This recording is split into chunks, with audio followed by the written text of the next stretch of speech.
Will, by Will Smith. Ever caught yourself wondering what it really takes to become the biggest movie star on the planet? Not just the surface stuff like talent or luck, but that bone-deep, almost scary determination that transforms someone from pretty good into a household name across every continent? There's this moment early in Will Smith's story that basically tells you everything. Picture a young guy, barely 20, standing on the set of his first major TV show. He's absolutely terrified of screwing up, desperate to prove he deserves to be there. So what does he do? He doesn't just memorize his own lines, he memorizes the entire script. Every single word for every single actor. He's so consumed by it that when other actors deliver their lines, you can catch his lips silently moving along with theirs, like he's their understudy in some invisible performance. That obsessive young man was Will Smith, and that quirky little detail isn't just a charming backstory.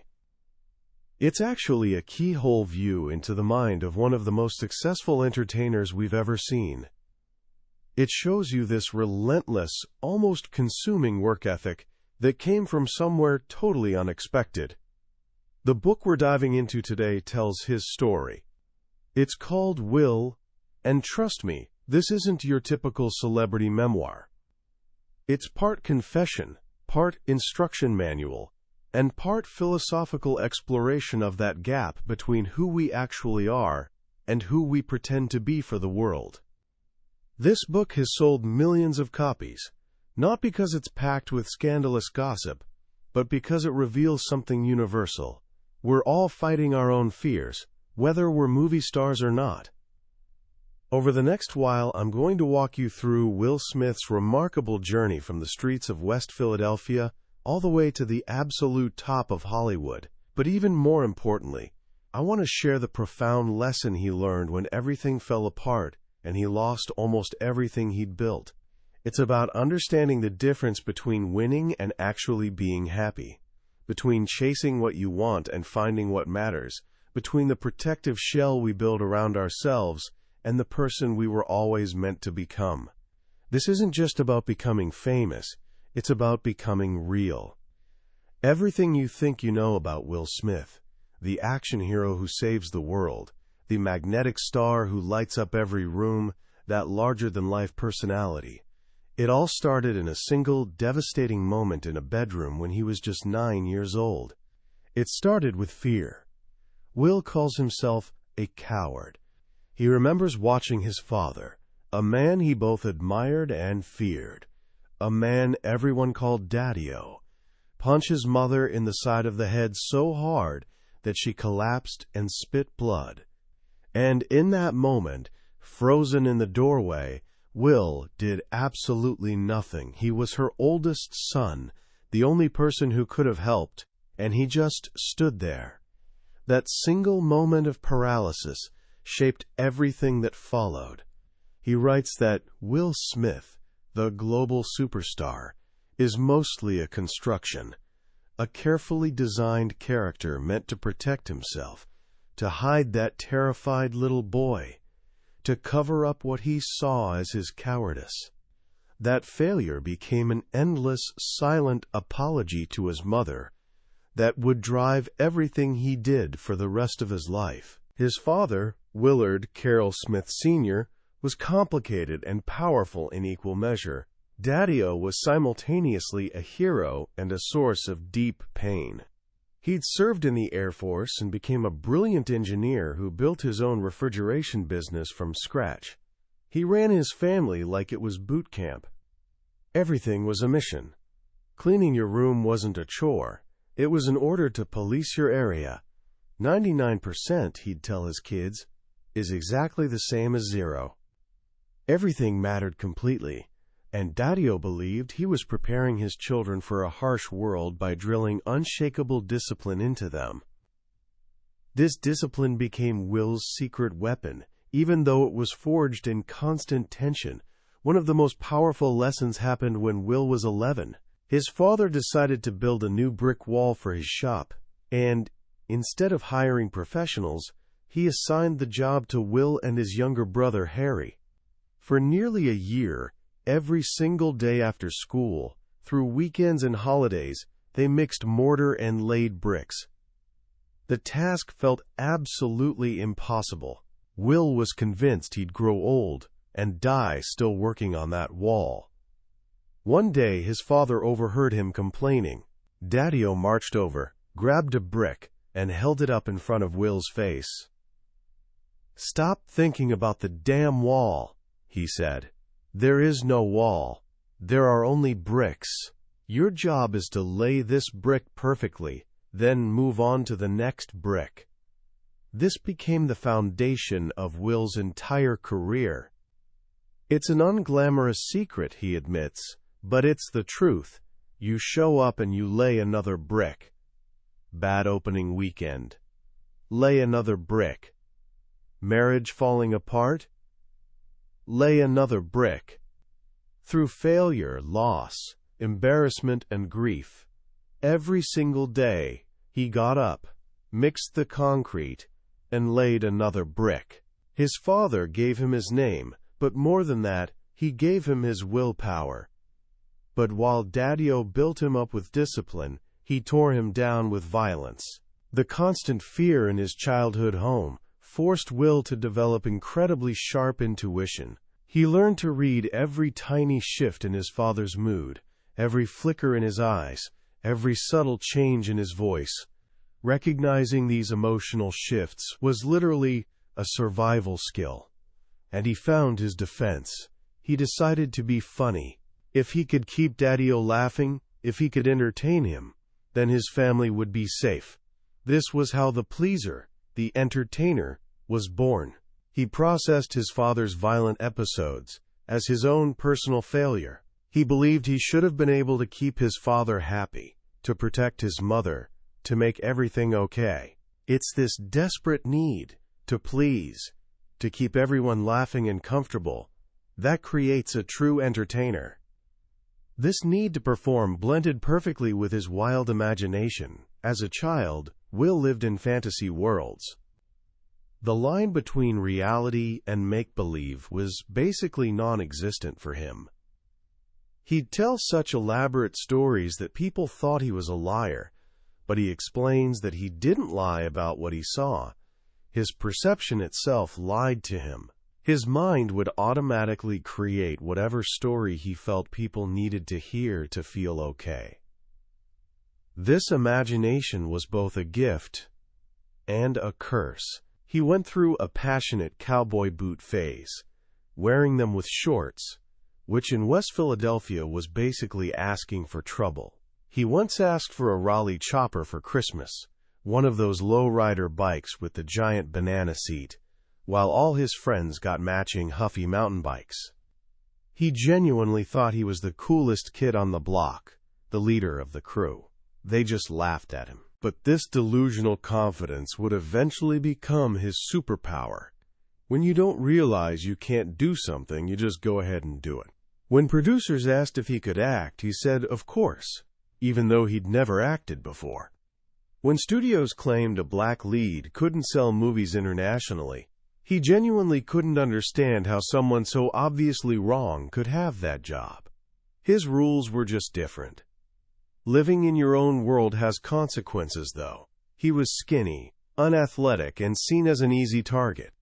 One day, playing basketball in his cowboy boots, he announced he was about to dunk like Dr. J. He truly believed it. He took off running, launched himself into the air, and promptly hit the rim, flipped backward, and knocked himself unconscious on the pavement. The bigger the fantasy, he learned, the more brutal the collision with reality.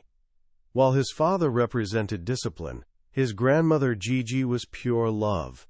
She was, as he calls her, Jesus' homegirl.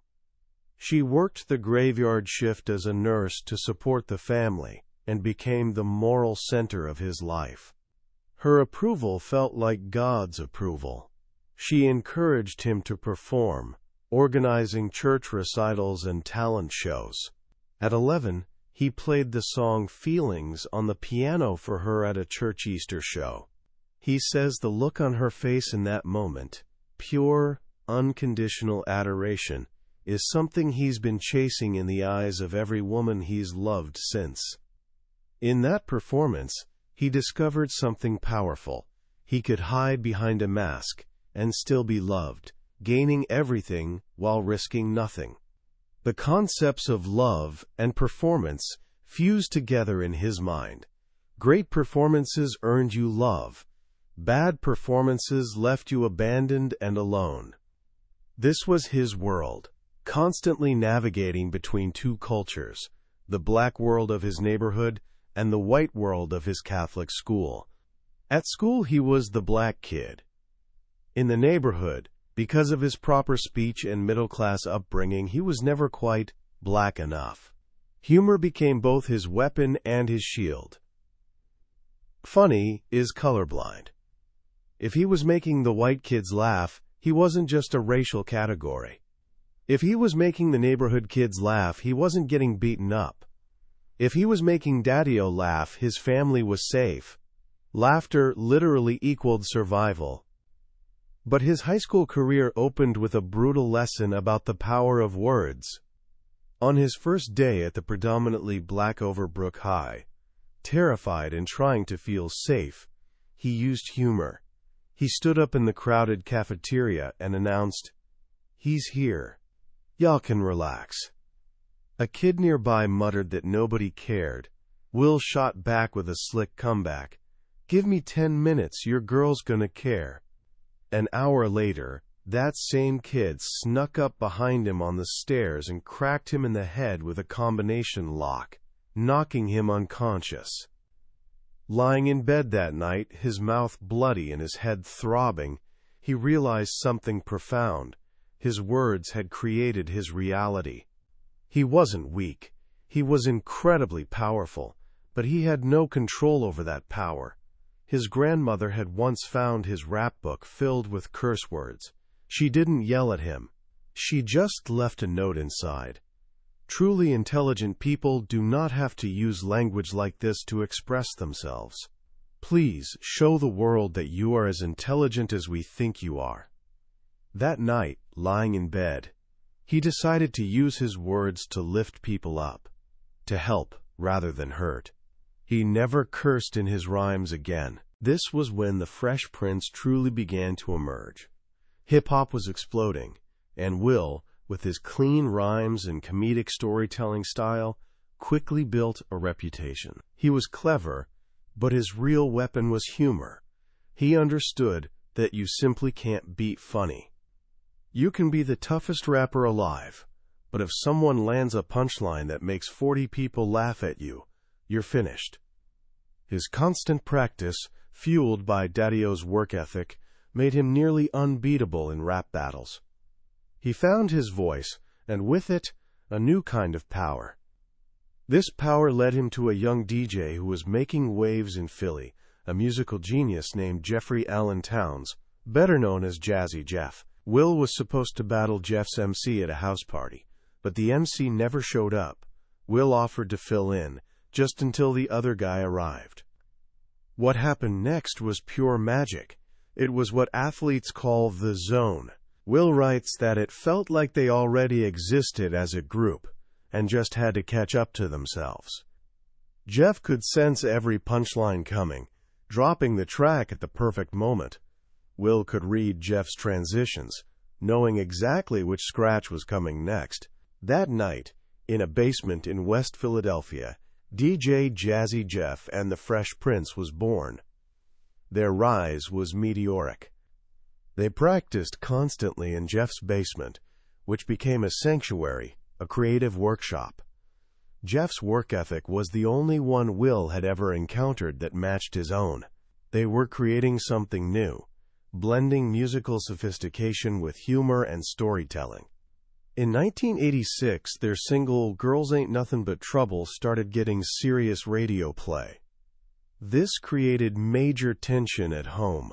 His mother, who he called Mom, was fiercely devoted to education. For her, college was everything. It was the foundation of a successful life, the only real protection against the world's cruelty. To her, rapper was a hobby, not a legitimate career. Will had secretly decided he wasn't going to college, and when he finally told her, it was heartbreaking for both of them. It was Daddy-O who broke the standoff. He had been an artist himself, a photographer whose dreams were cut short because they were considered impractical. He saw something of himself in Will. He made a deal. "You got 1 year," he said. "We're going to help you, but in 1 year, if it's not happening, you're going to college." A year felt like forever. A few weeks later, Will was bagging ice at his father's shop, listening to the radio, his mind swirling with doubt. What if his mom was right? What if this was all a huge mistake? And then he heard it. The DJ announced a new song from Philly's own DJ Jazzy Jeff and the Fresh Prince. It was his voice, his rhymes, him.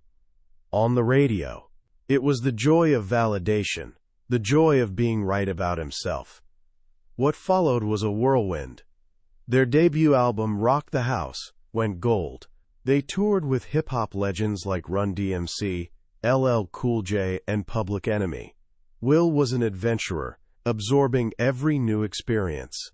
Their next album, He's the DJ, I'm the Rapper, became hip-hop's first-ever double album. It was a creative masterpiece, anchored by the hit single, Parents Just Don't Understand. Then, something unimaginable happened. The Grammys announced they were adding a rap category for the first time, and Parents Just Don't Understand was nominated. They won, becoming the first rappers ever to receive a Grammy. Will was now a world-famous, Grammy-winning, freshly minted millionaire. He was 20 years old, and he felt like he'd conquered life. Spoiler alert, he hadn't. The higher you climb, the harder you can fall. Will's first love, a girl named Melanie, had been the center of his universe. He had built a home for them, vowing to protect her and heal her past wounds. But one day, coming home from tour, something felt wrong. His internal alarm system, fine-tuned by years of reading Daddy-O's moods, was screaming. He confronted her, and she admitted she had cheated on him. He describes the feeling as getting hit in the head with that lock all over again. A blue flash, then suddenly you're in an alternate universe where nothing makes sense. The emotional pain was so intense he says he would have genuinely preferred being stabbed. He desperately needed relief, so he turned to what he calls the homeopathic remedies of shopping and rampant sexual intercourse. He flew 10 friends to Atlanta and literally closed down a Gucci store. He had sex with so many women that he developed a psychosomatic reaction where having an orgasm would make him gag and sometimes vomit. He was doing the very thing he'd hated his father for, hurting women. His career was also crashing. Their third album, And in This Corner, flopped. The crowds at their shows were getting thinner. Industry calls stopped getting returned. To make everything worse, he hadn't paid his taxes. The IRS came for everything. The cars, the motorcycles, the house. He wasn't just broke, he was in debt. Rock bottom was a jail cell in Philadelphia. He'd been arrested for aggravated assault after a fight at a radio station involving his security guard, Charlie Mack. It was wrong place, wrong time, but there he was, lying on a cold stone floor. Everything he'd built was gone. He called a woman named Tanya Moore in Los Angeles and asked if he could crash with her for a while. He couldn't even afford the plane ticket. He had to borrow $10,000 from a local drug dealer he'd become friends with. 3 days after Will landed in L.A., that friend was shot and killed. Will hid in Tanya's apartment for weeks, lost, depressed, and terrified. But Tanya, after letting him mourn, gave him the push he needed. "You have to get out," she told him. "Go to the Arsenio Hall show. Just hang out, meet people." It was at Arsenio's show that he met a music executive named Benny Medina. Benny had a story to tell, his own. He was an orphan from East LA who, as a teenager, was taken in by a wealthy family in Beverly Hills. He had an idea for a TV show based on his life. He asked Will a simple question: "Do you know how to act?" As a general rule, Will writes, if someone asks him if he can do something, the answer is always yes. Weeks later, he got the call. Quincy Jones wanted to meet him at his birthday party tonight. Will flew to LA and found himself at this incredibly star-studded party at Quincy's Bel-Air mansion. In the middle of the living room, right in front of Steven Spielberg and the head of NBC, Brandon Tartikoff, Quincy Jones told him to clear the furniture. He was going to audition right now. Will froze. He needed a week, an acting coach, time to prepare. Quincy pulled him into the library. "Right now," Quincy said, his eyes suddenly sharp and serious. "Everybody that needs to say yes to this show is sitting out there in that living room. And you are about to make a decision that will affect the rest of your life." Quincy Jones, Will explains, understands magic. He sees the universe as an infinite playground of possibilities. His job is to move the obstacles out of the way so the blessings can flow in. He was moving furniture, but he was really trying to get Will to move his own obstacle, his fear, out of the way. Will took a breath. "Screw it," he said. "Give me 10 minutes." He performed 2 scenes, and the room erupted. Quincy, in this whirlwind of creative energy, orchestrated the entire deal right there on the spot. By the end of the night, NBC had agreed to shoot a pilot for a show tentatively titled The Fresh Prince of Bel-Air. 6 weeks earlier, Will had been broke and hiding in an apartment. Now he had a new family, a new home, and a completely new life. The Fresh Prince of Bel-Air was an immediate hit, but Will understood that television, like music, wouldn't last forever. He needed the next thing ready. That next thing was movies. His goal, he told his manager James Lassiter, or JL, was to become the biggest movie star in the world. They studied the patterns like scientists. The top 10 grossing films of all time all had special effects. 9 had special effects and creatures. 8 had special effects, creatures, and a love story. This became their formula. But getting a studio to bet hundreds of millions on a young black sitcom actor? That was a serious long shot. His personal life was also evolving. He was at a taping of the show A Different World, hoping to meet a young actress he'd had his eye on, Jada Pinkett. But between scenes, he met another woman, Cherie Zampino. They laughed all night. 3 months later, they were married. A year after that, their son Trey was born.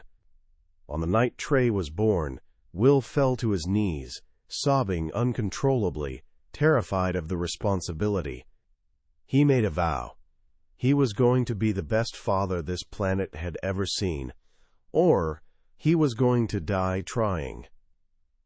His first major film role came in 6 Degrees of Separation, a serious drama that forced him deep into method acting. He got so lost in the character of Paul that he lost touch with himself. He even fell in love with his co-star, Stockard Channing. When he returned to the set of Fresh Prince, he'd lost his comedic timing, his swagger, his charisma. He couldn't remember how to be Will. His marriage to Cherie was also struggling. He felt like he was living with a stranger. The disconnect was too deep, and they eventually divorced. The day he signed the divorce papers, he called Jada Pinkett. "Are you seeing anybody?" he asked. She said no. "Cool," he said. "You're seeing me now." Their first few months were intense, full of passion and deep conversation. Jada, he realized, was a queen strong enough to carry the weight of his enormous dreams. Their connection was powerful, but his ambition was an unstoppable force. He hit his stride with Bad Boys, a film that transformed him from sitcom star into action hero. Then came Independence Day. It was in Australia, at the opening of a Planet Hollywood, that he met Arnold Schwarzenegger, Sylvester Stallone, and Bruce Willis. He asked them for the secret. Arnold told him, "You are not a movie star if your movies are only successful in America. You have to travel the globe, shake every hand, kiss every baby. Think of yourself as a politician, running for biggest movie star in the world." This became Will's secret weapon. He realized other actors absolutely hated promoting their movies. He saw it as a massive opportunity. He would fly to Europe for the weekend, do a full day of press, attend a premiere, sign autographs, and be back on the set of Fresh Prince by Monday morning. He even started monitoring Tom Cruise's promotional schedules and vowed to do 2 hours more than him in every country. His edge? Music. He would hold free concerts outside the premieres, turning a simple movie opening into a cultural phenomenon. The formula worked brilliantly. Independence Day became the second highest-grossing film of all time. Then came Men in Black, which combined a blockbuster movie with a hit song, creating this unprecedented promotional storm. That movie cemented the 4th of July weekend as Big Willie Weekend. He was officially the biggest movie star in the world. But this success came with a hidden cost. He was running his life like a military campaign, demanding absolute perfection from everyone around him, including his family. He'd achieved everything he'd ever dreamed of. But this subtle sickness began creeping in. He was more anxious and fearful than ever. He was suffering from the nightmare of potentially losing it all.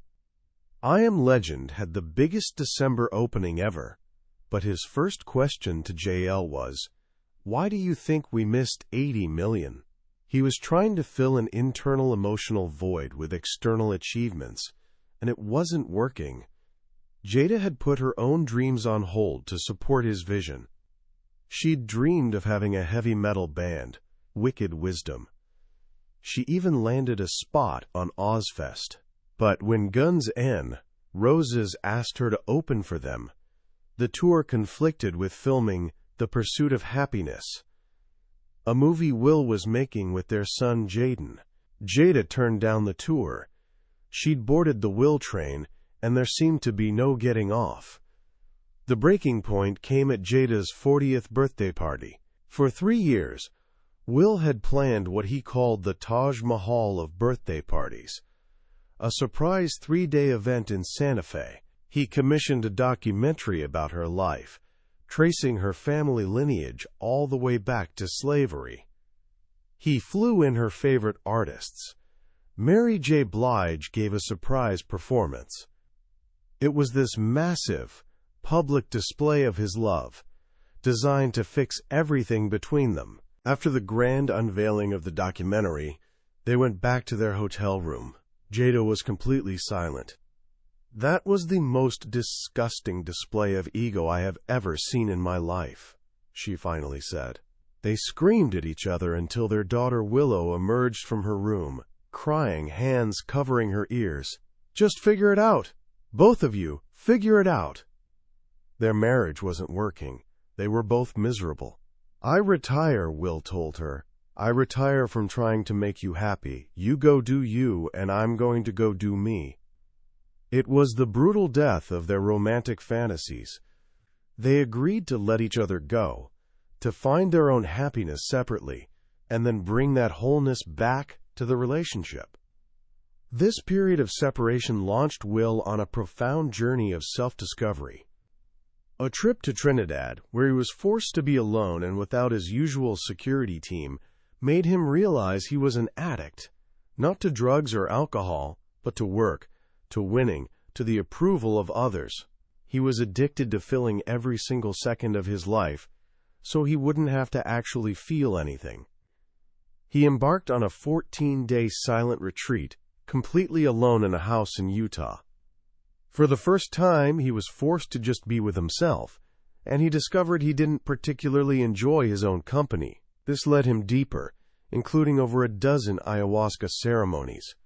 In these intense journeys, he met a feminine presence he calls Mother. She showed him the infinite beauty inside of himself, a beauty that didn't need #1 movies or hit records to be worthy of love. She taught him to quiet the constant mental chatter, to be still, and to surrender. Surrender had always been a negative word to him. It meant losing. But he began seeing it as a different kind of infinite power. Letting go could be just as powerful as holding on. The final lesson came from Daddy-O. He was dying of heart failure. Will was given 6 weeks to say goodbye. Drawing on what he'd learned about death, he knew his father needed one thing: permission to go. "You did good with your life," Will told him. "And when you're ready to go, it's okay. I've got it from here." As Daddy-O's body weakened, the soldier, the intimidating figure, disappeared. In his final days, Daddy-O had one burning question: was my life useful? He needed to know that their lives were better, because he'd been there. Will realized that ultimate happiness, the smile his grandmother Gigi always had, doesn't come from what you receive. It comes from what you give. In the end, it won't matter how well they loved you. It will only matter how well you loved them. Will had spent his entire life running from fear, building this perfect, impenetrable fortress of success around himself. But he learned that true happiness isn't a fortress at all. It's a garden. It's not about winning, it's about loving. The journey wasn't about slaying some monster. It was about learning to love that scared little boy inside, the one who'd been standing in that doorway all along. It was about realizing that bravery isn't the absence of fear. Bravery is learning to move forward, even when you're absolutely terrified. When you close a book like Will, it's hard not to feel genuinely moved, not just by the incredible heights of success, but by the profound depths of the emotional journey underneath it all. This isn't just a story about a movie star. It's a story about being human. It's about the masks we all wear, the characters we create to protect ourselves from a world that can feel dangerous and unforgiving. The most powerful lesson, at least for me, is this idea of the persona versus the authentic self. Will Smith, the global icon, was actually a character he named Uncle Fluffy, the ultimate people pleaser, the funny guy who needed everyone to like him to feel safe. This character brought him unimaginable success, but it also became a prison. It forced him to suppress his own feelings, his own truth, in exchange for approval. And when Fluffy failed, the general would emerge, the demanding, relentless winner who would achieve the goal no matter the cost to himself or the people around him. How many of us do exactly this in our own lives?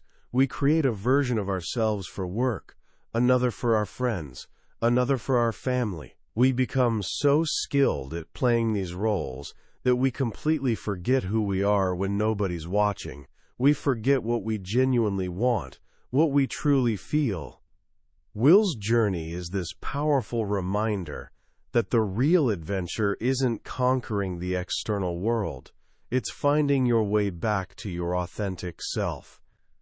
His lesson about surrender is another piece of genuinely timeless wisdom. In a culture that constantly worships hustle and grinding, the idea that letting go can be just as powerful as striving feels almost revolutionary.